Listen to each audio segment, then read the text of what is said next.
Assalamualaikum, berjumpa lagi dengan saya Aisyah Bunga. Okey, hari ini semoga kita dimurahkan rezeki, dipermudahkan segala urusan dan dijauhkan dari segala wabak penyakit. Okey, hari ini saya nak kongsikan dengan korang cara saya untuk menanam atau memperbanyakkan Fittonia. Okey, macam ni. Saya ambil pokok-pokok Fittonia saya yang dah besar. Dia besar macam dah tak muat lagi pasu. Saya nak ajarkan korang macam mana kita nak tukar pasu dia, ataupun nak menanam dia macam mana cara. Memperbanyakkan macam mana cara. Okey. Macam ni, nampak? Dia dah besar, kita nak kena tukar pasu. Ada yang jenis macam ni pun jenis Fittonia juga ke? Yang macam ni. Ni Fittonia juga ke? Kalau yang ini pun sama juga. Senang sangat. Kita potong aja dia punya batang ni. Tak kisahlah batang muda ke batang tua. Kita cocok je. Dia dah boleh hidup. Senang sangat. Dia dah boleh hidup. Okey. Fittonia ni, kalau media tanah, kita guna media tanah sekam bakar, sekam bakar, sekam padi, tanah organik atau tanah hitam pun boleh, tanah biasa pun boleh. Biasa kalau tanaman saya guna itu je lah, tanah, sekam bakar, sekam padi. Kalau nak taruh sabut kelapa pun boleh, tapi tak boleh banyak-banyak sebab Fittonia ni dia macam keladi jugalah. Dia tak suka banyak air, dia tak suka tanah tu basah. Lepas tu kalau kita nak siram, kalau macam cuaca panas, kita boleh siram ikut pada musim dan cuaca. Kalau saya suka cakap dekat sini, ikut musim atau cuaca. Kalau musim hujan, kita tak perlu siram. Musim hujan, tengok tanah kalau kering kita siram. Kalau tanah basah kita tak perlu siram sebab dia senang mati. Dia nanti tahu-tahu aja daunnya macam daun terbakar. Daun terbakar tu kadang-kadang bukan berpunca dari cahaya matahari. Dia berpunca pada penyiraman. Kerap kita siram. Kerap siram pun tak okey juga. Lepas tu dia tak suka dekat cahaya matahari. Dia suka macam tempat redup-redup. Sebab saya pernah letak Fittonia ni di tempat yang ada cahaya matahari. Dia mati kekeringan. Mati kekeringan. Walaupun kadang kita siram, dia tetap kering sebab dia tak boleh panas. Kebanyakannya saya letak dekat tempat di bawah-bawah pokok. Macam ada pokok-pokok tinggi yang dari dia ni, kita letak je bawah-bawah dia macam tu. Dia suka tempat yang redup. Redup tapi lembap. Redup tapi lembap, tapi dia tak suka macam terlampau basah sangat. Media tanah pun tak boleh. Okey. Itu cara penjagaan dia dengan pemilihan tanah. Okey, pemilihan tanah, media tanah. Kebanyakannya saya pakai mesti campuran tanah. Campuran tanah ni elok, yang selalu saya kerap cakap, campuran tanah ni penting sangat untuk pokok kita. Sebab kalau ada tanah sahaja, dia tak boleh macam banyak tanah pun kalau kita siram dia terlampau basah kan dalam media tanah tu. Bila kita buat campuran tanah ni, elok untuk tanah kita sebab dia tak akan bila kita siram tu, dia tak bertakung dalam tanah ataupun bertakung dalam pasu bunga kita, ataupun pasu pokok kita. Bila kita siram tu, dia poros lah, dia terus keluar. Kita siram air, dia terus keluar. Itu untuk pokok-pokok memang suka macam tu. Okey, kita tunjukkan cara macam mana kita nak memperbanyakkan Fittonia. Jangan lupa like, komen dan subscribe, dan terus menonton video saya sampai habis. Okey, terima kasih yang sahabat-sahabat saya yang dah support saya, yang selalu tengok video saya, yang selalu komen video saya. Saya minta Berterima kasih banyak sebab korang selalu support video saya, selalu komen, kadang-kadang bagi tunjuk aja, kadang-kadang korang apa yang saya salah tu korang betulkan. Okey je, tak apa. Terima kasih banyak sebab korang dah support saya. Okey, kalau tak ada korang, siapa lagi yang nak tengok video saya kan? Mestilah korang kan. Okey, kalau tak ada korang, video saya tak ada pun orang nak tonton. Okey, terima kasih banyak. Okey, kita mulakan dengan untuk memperbanyakkan fitonia. Okey. Nampak? Ini yang kecil. Ini saya baru tanam tak sampai 2 minggu. Sebab saya nak ambil yang besar tu, pasunya berat sangat. Saya pun sekarang tak boleh angkat barang berat-berat sebab kena apa orang panggil, sakit tulang belakang. Sakit tulang belakang tu macam slip disc, kalau korang tahu penyakit slip disc. Saya tak sihat tu, kadang-kadang saya tak banyak buat video, saya tak upload video sebab saya tak berapa sihat. Okey. Macam kalau berkebun ni, saya buat kerja yang ringan-ringan, tapi kebanyakannya pokok-pokok saya ni tak adalah berat. Saya pakai pasu plastik, lepas tu kebanyakannya pasu pun tak besar-besar pun, pasu yang sedang tapi banyak plastik. Sebab saya bekerja, kerja saya tu mengangkat barang berat. Okey, tapi alhamdulillah saya dah diberi kerja ringan. Semoga saya cepat sembuh. Korang doa-doakan untuk saya, semoga saya cepat sembuh. Okey. Okey, kita mulakan. Bismillahirrahmanirrahim. Ini yang dah lebat. Okey, saya tunjukkan ni satu sebab yang ni pun saya baru tukar pasu. Cuma kalau fitonia ni dia lagi lebat, kita baru tukar pasu. Dia sama macam keladi jugalah. Kita tak boleh pasu besar-besar sangat sebab bila pasu besar kita siram tu, tanah tu nanti terlampau banyak air. Dari pokok tak banyak, tak besar, tanah lebih besar kan, pasu besar, kita siram dia banyak air. Okey, tak payah nak membebel banyak. Kita teruskan macam mana kita nak memperbanyakkan fitonia. Okey, Bismillahirrahmanirrahim. Kadang-kadang ada juga yang komen, Kak, macam mana ni cara-cara nak tanam ni apa semua kan? Boleh je, kalau nak tanya saya macam mana penjagaan, boleh je, saya boleh tunjuk dekat korang.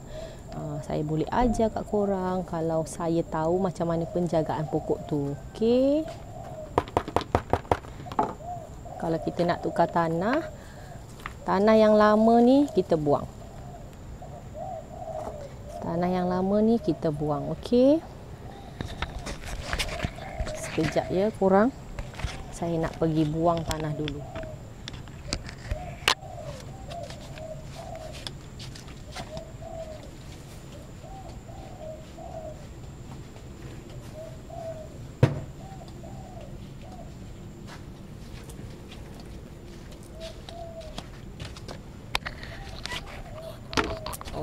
Okey, kita nak tukar tanah baru. Tanah baru ni kalau korang 3 bulan atau 2 bulan korang kena tukar tanah tau. Sebab apa saya cakap korang kena tukar tanah? Sebab kita tak tahu dalam tanah tu ada semut ke, ada banyak cacing ke. Bila ada semut atau cacing ni, dia akan merosakkan pokok kita. Memang makan masa lama. Bila kita bersihkan, nanti akarnya dia makan, batangnya dia makan. Lepas tu tahu-tahu pokok kita dah layu dan mati. Bila kita tukar tanah, kita tahu tanah kita tu elok ke, segar ke, subur ke. Macam tu. Kita pakai tanah hitam.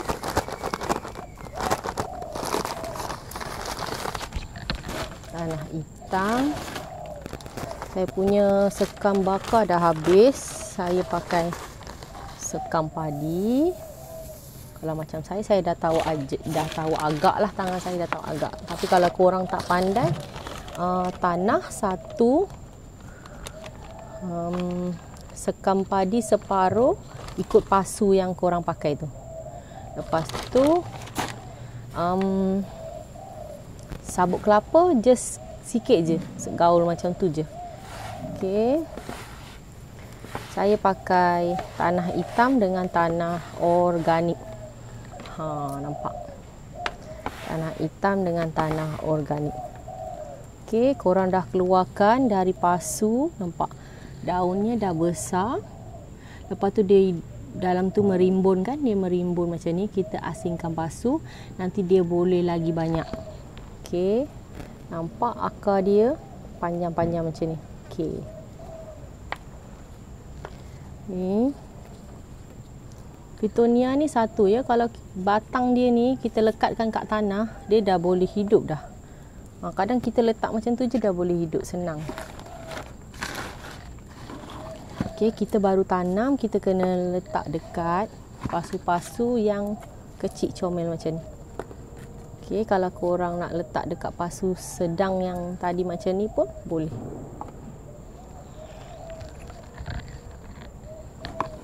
Okey.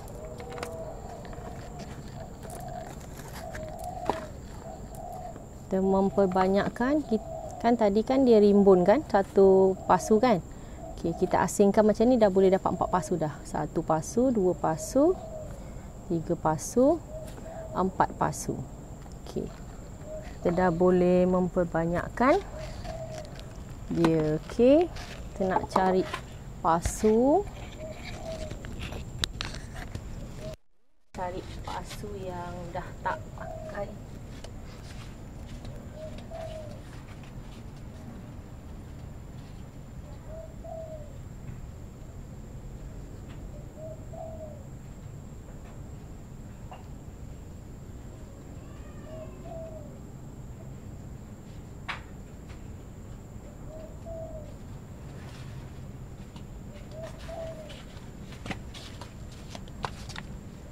Okey, saya dah dapat pasu. Saya pakai pasu yang sedang-sedang je saya pakai. Okey. Kita nak pakai 4 pasu, kita tambah lagi tanah.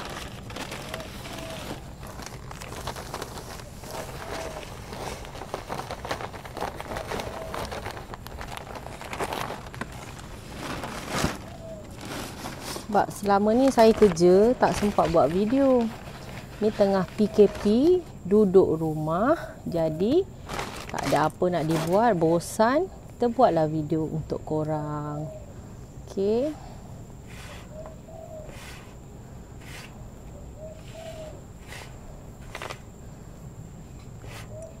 Kita dah sediakan. Kita masukkan. Yang bawah ni ada daun-daun mati tu kita buang.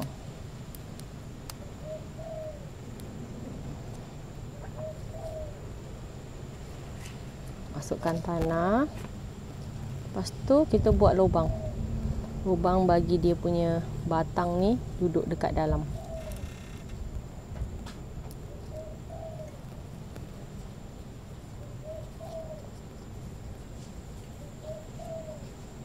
Okey. Kita dah tanam. Hati-hati tau, dia punya batang ni rapuh sikit ya.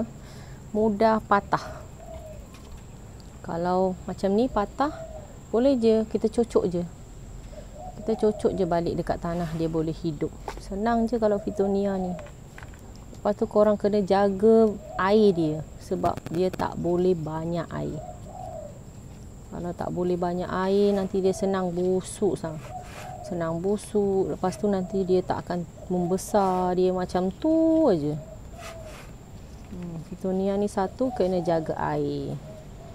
Lepas tu sebulan sekali atau 3 minggu sekali korang bagi baja organik. Tak kisahlah baja apa yang korang pakai. Tapi kalau saya syorkan dengan korang pakai baja organik. Baja organik tu kita tahu kan, nama pun organik, barang-barang yang dari macam najis binatang.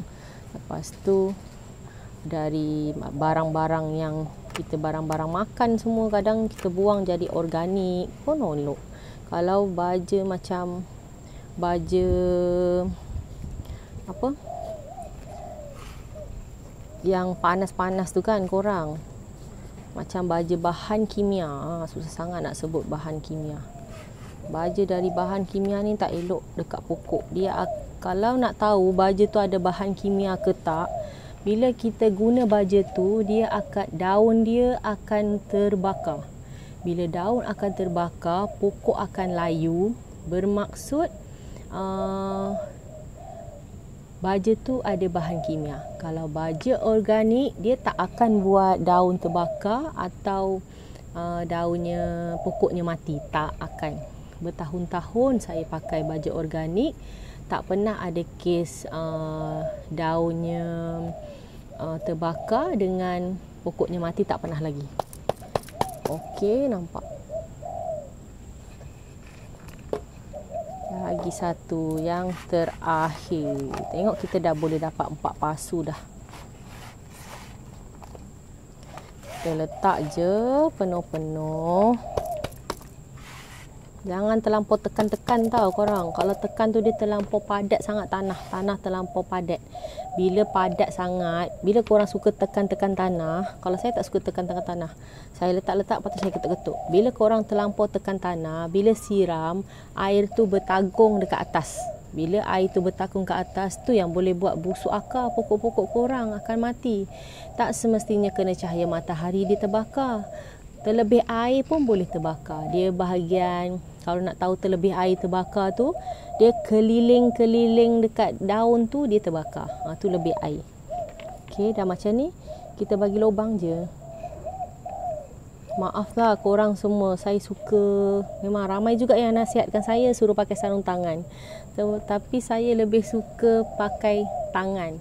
Tapi jangan risau, saya akan, kalau macam tanah yang saya beli ni, memang tanah tu tak ada yang benda-benda kotor ke apa dalam tu. Tanah tu memang tanah dibuat organik, dibakar.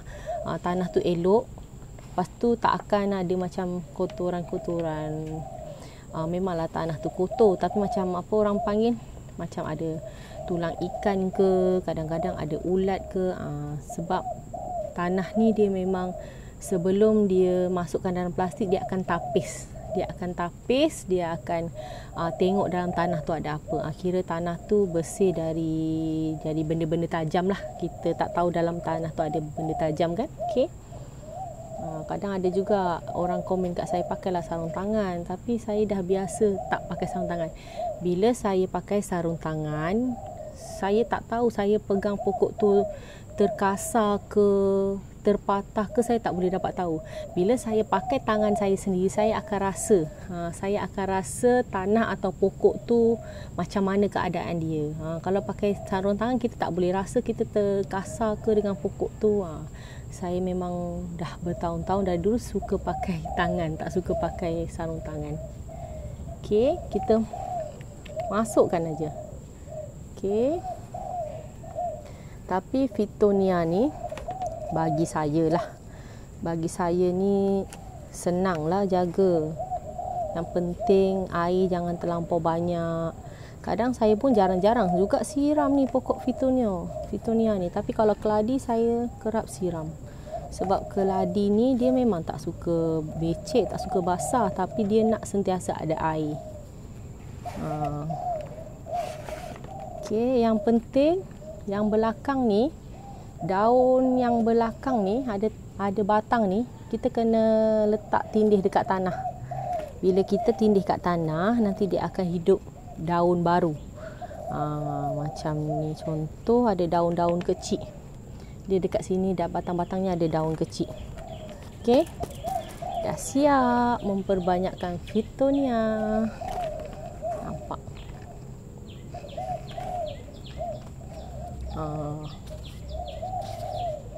Fittonia dia ada macam-macam jenis tau korang. Tapi saya nak angkat pasunya berat, tak boleh angkat. Ini je yang ada anaknya, atau ini aja yang ada. Macam saya memang nak tukar pasu, kebetulan ada peminat saya yang suruh buat video, saya buat video. Okey, nampak Fittonia. Tu cara saya ya korang.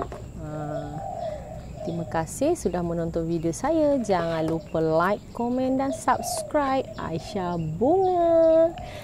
Bye, jumpa lagi. Assalamualaikum. Bye.